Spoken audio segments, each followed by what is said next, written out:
اور اس ایک حدیث میں بہت سارے مسائل، بہت ساری فضیلتیں ہیں، بہت سارے مناقب ہیں۔ اس ایک حدیث کو سمجھ لیا جائے، رافضیت کے سارے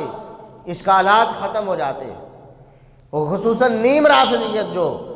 سنیوں میں پھیلائی جا رہی ہے، جو کہتے ہیں ہم تو نہ شیعہ ہیں نہ وہابی، نہ کچھ بھی نہیں ہے۔ اصل میں عقائد سارے شیعہ والے ہیں، رافضیت کی یہ دعوت دے رہے ہیں لوگوں کو، کہتے ہیں جی ابو بکر اور عمر سے بھی بڑھ کر علی رضی اللہ عنہ نے ساتھ دیا ہے۔ صحیح بخاری کی یہی حدیث ابو سعید خدری رضی اللہ عنہ فرماتے ہیں وقال رسول اللہ صلی اللہ علیہ وسلم، اور اللہ کے رسول صلی اللہ علیہ وسلم نے اس موقع پر فرمایا ان من امن الناس علی فی صحبتہ ومالہ ابا بکر، دنیا کے لوگوں سن لو، اس کائنات میں اپنے مال کے ساتھ اور اپنی جان کے ساتھ، اپنی محنت اور مشقت کے ساتھ اگر کسی نے میرا سب سے زیادہ ساتھ دیا ہے،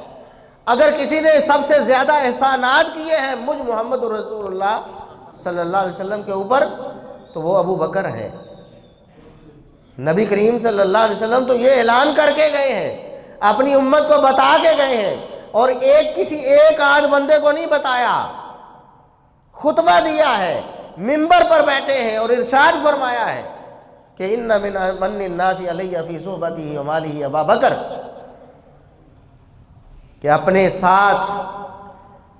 اپنی جان کے ساتھ، اپنے مال کے ساتھ، اپنی محنت کے ساتھ،